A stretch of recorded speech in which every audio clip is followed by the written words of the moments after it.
शेंगी भैया, आप इस टाइम? हाँ तो यहीं खड़ा रहूं? नहीं, अंदर आइए ना आप।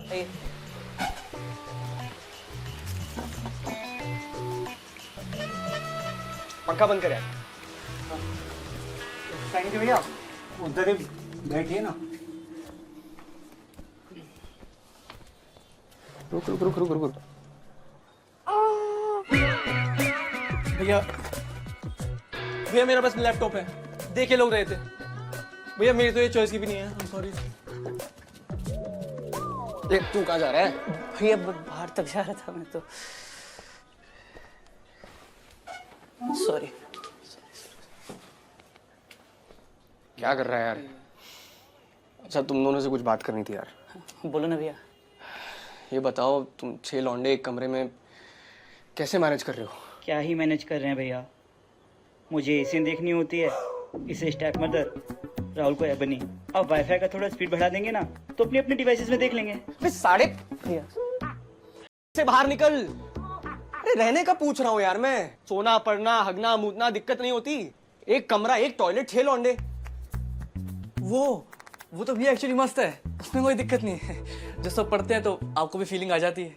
भैया उस सबको अपने ग्रुप क्लियर करना है, और रही बात बाथरूम की तो बारी बारी हफ्ते में सब कर लेते हैं, और मैं तो कोचिंग में निपटा देता हूँ। एसी चल रहा है ना? नहीं भैया। एसी का तो पता नहीं भैया, हमें गीला तौलिया पंखे के आगे डाल के सो जाते हैं, मस्त कूलिंग हो जाती है। अरे ऐसे कैसे यार, गर्मियों में एसी तो चाहिए ना। मैं चालू करवाता हूँ। भैया यार बिल रेंट में एडजस्ट कर दूंगा। थैंक यू भैया। क्योंकि बता दिया करो यार। भैया बंसल सर को मत बोलना, वो एक्चुअली।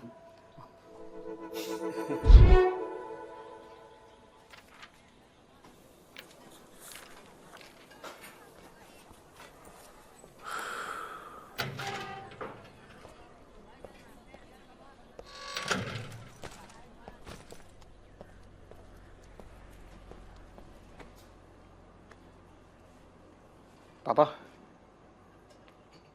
पापा मैं कह रहा था कि ठेकेदार को बोलते हैं ना कि लेबर तो लगी हुई है, तो दुकान के साथ साथ पीजी बढ़ाने का काम भी शुरू कर दे। हाँ? दुकान के साथ साथ पीजी बढ़ाने का काम भी शुरू कर दे।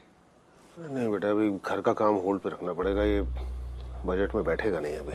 हाँ वही मैंने आइडिया लिया था, एक पीछे की एक दीवार ही निकलवानी है। नहीं होगा बेटा, ज्यादा नहीं, 80-90 हजार का ही खर्चा है। अरे बेटा मजाक ही क्या तेरे लिए 80-90 हजार रुपए। हाँ? एक बात याद रख, दुकानों से मकान बन जाते हैं, मकानों से दुकान नहीं बना करती कभी बेटा। पहले धंधा संभाल लेते हैं यार, धंधा सेट हो गया ना, बाकी सारी की सारी चीजें ठीक हो जाएंगी। और मैं तेरे से कोई मदद नहीं मांग रहा हूं यार, बट खर्चे मत बढ़ा यार मेरे। यहाँ एक एक रुपए के लिए जान आफत में आई हुई है। मैं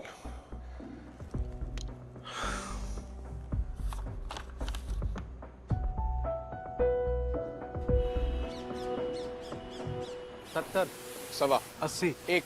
देख 90 से 1 रुपए ज्यादा नहीं दूंगा। ठीक है।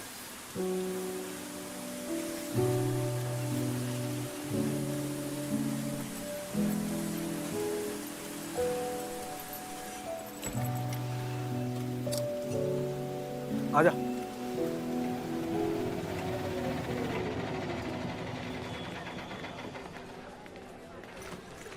भार्गव भाई, पेपर्स लाओ। अच्छा सर ने देख लिए। देखिए मैं तो पहले से जानता था कि कोचिंग खुलवाने के लिए जमनाबाड़ी किसी भी हद तक जाएंगे, फिर घूस देना कौन सी बड़ी बात है। सर पर घूस देने की कोशिश किस इंस्टीट्यूशन ने की? वही जिनकी यहाँ आग लगी, और कौन? बंसल कोचिंग वाले सर और बाकी मंडी वाले मुझसे कहते हैं कि बात को दबा दो, और मेरी टेबल पे 5 लाख रुपए कैश रखा था। लेकिन मैं आपके माध्यम से सबको ये बात कह रहा हूँ कि जब तक आपके कागज पूरे नहीं होंगे, हम लोग यानी फायर डिपार्टमेंट आपकी ऑडिट क्लियर नहीं करेगा, नहीं करेगा, नहीं करेगा। जय हिंद, जय दिल्ली, जय एमडीसी।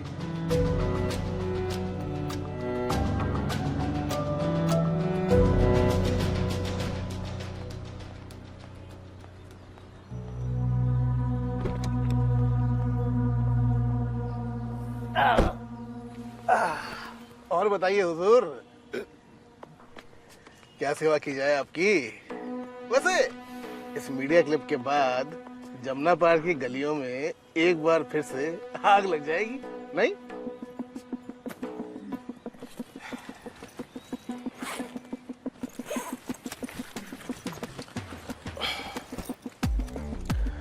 मिठाई। आई लव मिठाई। चलिए कुछ और सेवा हो तो याद कीजिएगा।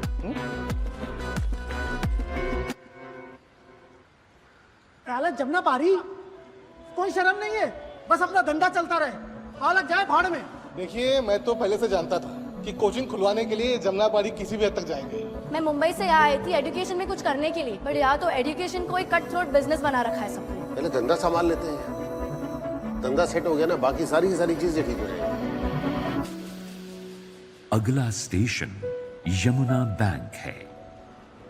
यमुना हमेशा से मैली नहीं थी। मैंने अपनी आंखों के आगे यमुना को मैला होते हुए देखा है, और जब एक बार किसी में मैल दिख जाए तो फिर उनमें वो पहली वाली बात नहीं रहती।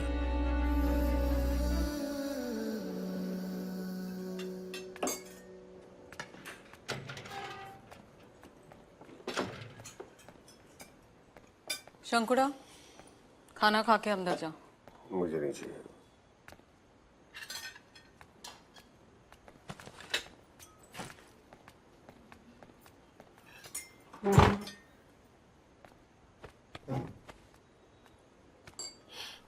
परस से पैसे मांगे तूने? कुछ पूछ रहा हूं मैं। हाँ मांगे तो। जान सकता हूं किस खुशी में? कोचिंग के लिए कम पढ़ रहे थे। कोचिंग का देख रहा हूं ना मैं। या पूरे मार्केट में बात फैलेगी कि दामाद से उधारियां ले लेके अपनी कोचिंग चला रहे हैं, तो क्या इज्जत रह जाएगी? पापा, इज्जत तो घूस देने से भी चली गई ना।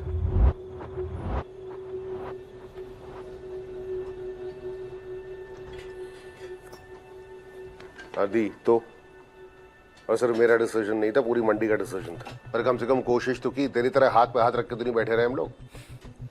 फिर तो बात ही खत्म हो गई ना। अगर पैसों से सारी प्रॉब्लम सॉर्ट होती है तो मेरे आगे क्यों इज्जत और उसूलों का टेप रिकॉर्डर बजाते रहते हो हमेशा? सुन तेरे जो भी हो इस तरह से बात नहीं कर सकते। नहीं मम्मी, मैं ही पागल हूँ ना। नहीं मैं ही हूँ जो साउथ दिल्ली वाला जॉब को मना करके आ गया। मुझे भी पैसों से ही मतलब रखना चाहिए था। फिर काम चाहे कुछ भी हो, अब ना इस घर में जिसको जो करना है वो करे, मुझे जो करना होगा मैं करूंगा।